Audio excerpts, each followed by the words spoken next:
Yeah. What's good, y'all? It's your big cousin Chop Suu here with another quality album review. Let's get it. You're being dumb extra right now. Yeah, guys. So I hope you guys had a great weekend. Even better Thanksgiving. I know I did. Ate good, chill with the fam. At the same time, I had a chance to listen to Fabolous' Summertime Shootout 3, which is Fabolous' 7th studio album and his 3rd series to his Summertime Shootout collection.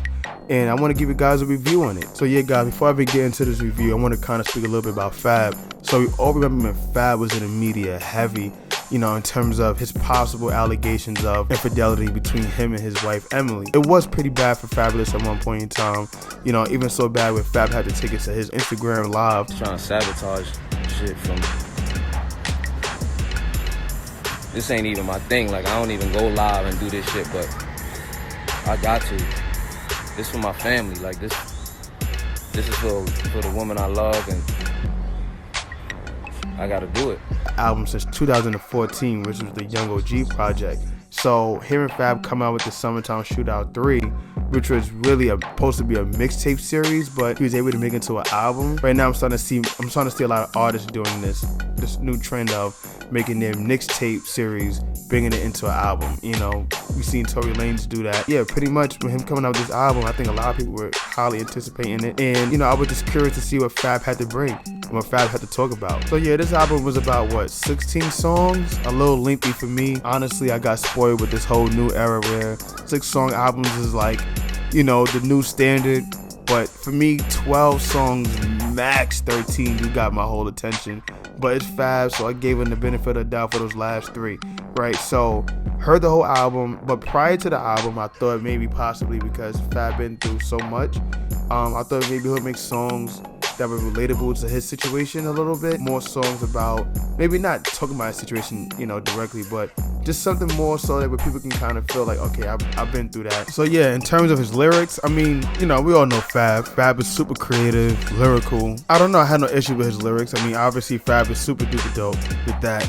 But I don't know, in terms of like the overall concept of his songs, I mean, we heard these before.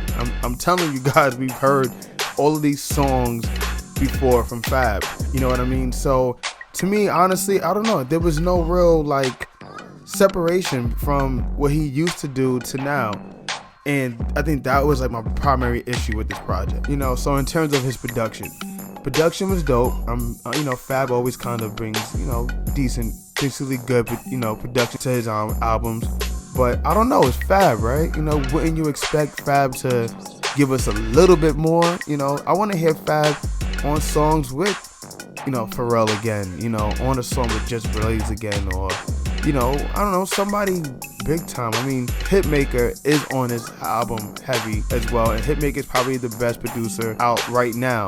But I don't know, I guess I don't know, I'm being biased, whatever. But anyway, in terms of, let's say, his features on his album, I mean, he had everyone there, you know, from Lil Durk to Guccimane to YFN Lucci to Jacquees and Jeremiah and Tory Lanez and Chris Brown and Tiana Taylor. I mean, the features are great. I have no problem with the features. But I feel like he did this before. Like, I don't know. I feel like Fab gave us these songs before, but just, you know what I'm saying? Like, just had a different production behind it, right? Right, Pop? It's the same thing, right, Pop? But yeah, so, you know, one of my favorite songs, or one of my favorite featured songs, was with him and YFN Lucci, Baywatch. I mean, I think that song was fire, the beat was fire, the concept was ill, you know, I think they both did their thing on there. You know, and also the song with him and Chris Brown and Tiana Taylor. That song was also ill too. He has numerous of songs on here that's very ill too. But I don't know, you know, and I get it. You know what I mean? I don't want to make it seem like I'm coming down on this album. This album was good, and I'll give it its rating at the end. But I get it. You know, Fabolous is, you know, the voice for all scammers out there. You know what I mean? For all getting money guys out there, whatever it is. Fab is that voice for y'all, you know, for the streets. So everybody that listens to him, you know, in terms of his demographic, you know, his demographic is from the ages of 26 to like maybe, I don't know, early to mid 30s, you know what I'm saying? Those people right there really listen to Fabolous hard. I don't know, man.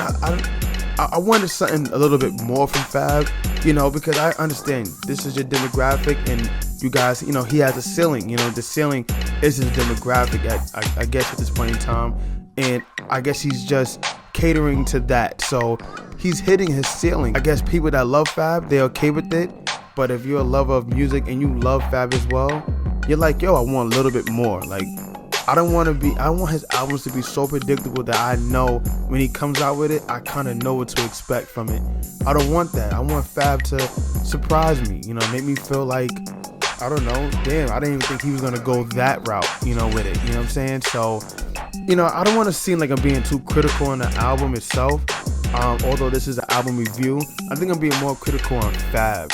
I think Choosy on this album was probably the most, you know, standoffish kind of song that he had on this album, and to be honest with you, Fab didn't really, I think Fab's verse on that song was pretty mediocre too. I mean, the way he approached it was pretty Fab-like, I guess, so, you know, that was my thing, you know, but, you know, I think the song that really caught my attention, and I'm sure caught everybody else's attention, was Cold Summer, which was the first song, and that song was pretty dope, you know, because Fab went in on it on some lyrics, and, you know, he delivered, you know, in a Fab way. But anyway, overall, my whole overall perspective on this album from a 1 to 10 scale is definitely a solid 7.5. And that's good. I mean, it's not terrible, but that's good, you know, and I want to give it a 7.5 because we've heard something like this from Fab, and I want more from him, you know what I'm saying, because he could do more, you know what I'm saying. So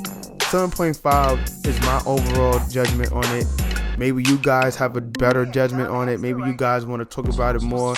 Let me know below, you know what I mean. Maybe you guys thought the same thing I thought, and you was like, yo, I was thinking this, but I didn't know how to say it, you know. But I want to hear from you guys. Please feel free, comment below, let me know how you guys felt about it, and please like and subscribe. Please don't be shy, and until next time, I'm out.